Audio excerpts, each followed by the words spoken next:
बता दूं कि दोस्तों खेसारी भैया के गाना छठ पूजा का यूट्यूब के म्यूजिक सेक्शन में 1 नंबर पे गाना ट्रेंड कर रहा है दोस्तों, और साथ साथ में 2 गाना और भी ट्रेंड कर रहा है खेसारी भैया के ट्रेंडिंग। इसी के कारण तो ट्रेंडिंग का स्टार्ट खेसारी भैया के कहते हैं दोस्तों। जो पहला गाना जो यूट्यूब के म्यूजिक सेक्शन में 1 नंबर पे गाना ट्रेंड कर रहा है दोस्तों, परी खातिर प्यारी पिया, ये गाना है जो यूट्यूब के म्यूजिक सेक्शन में 1 नंबर पे गाना ट्रेंड कर रहा है दोस्तों।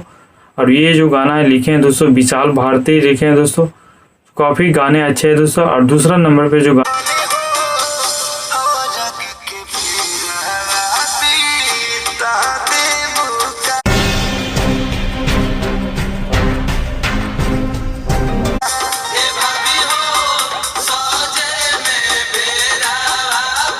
खेसारी भैया की जो दूसरा गाना है जो यूट्यूब के म्यूजिक सेक्शन में ट्रेंड कर रहा है दोस्तों, ये है आरक के बेरवा। ये म्यूजिक सेक्शन में 7 नंबर पे गाना ट्रेंड कर रहा है दोस्तों खेसारी भैया के। और बता दूं कि दोस्तों ये जो गाना खेसारी भैया और शिल्पी राज दोनों मिलकर गाना को गाए हैं दोस्तों। और ये जो गाना आया था ग्लोबल म्यूजिक जंक्शन से रिलीज किया गया था दोस्तों गाना।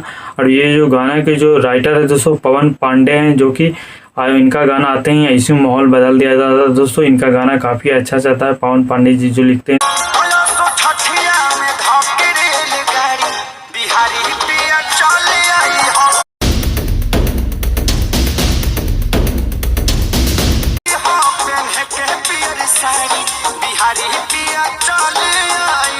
बता दूं कि दोस्तों ये जो तीसरा गाना है खेसारी भैया के जो यूट्यूब में ट्रेंड कर रहा है दोस्तों, बिहारी पिया, ये यूट्यूब के म्यूजिक सेक्शन में ये गाना 8 नंबर पे ट्रेंड कर रहा है दोस्तों। ये जो गाना है दोस्तों ग्लोबल म्यूजिक जंक्शन से रिलीज किया गया था दोस्तों। और इसका जो सिंगर है दोस्तों खेसारी भैया खुद अपने अकेले ही गाना गायक होता है। और इसका जो लेखक है दोस्तों, इस गाने को जो राइटर है दोस्तों विशाल भारती दोस्तों, जो कि वो भी जानते हैं कि उनका गाना काफ़ी आ रहा है दोस्तों। एक जो पिया परी खातिर प्यारी, यही गाना लिखे हैं दोस्तों, जो कि नंबर 1 पे गाना ट्रेंड कर रहा है दोस्तों। और ये भी यही गाना लिखे। तो वीडियो कैसा लगा दोस्तों? अगर वीडियो अच्छा लगा दोस्तों तो मेरे चैनल को सब्सक्राइब कर दीजिएगा, लाइक कर दीजिएगा, एक छोटे से परिवार को सपोर्ट कर दीजिएगा। Thank you so much.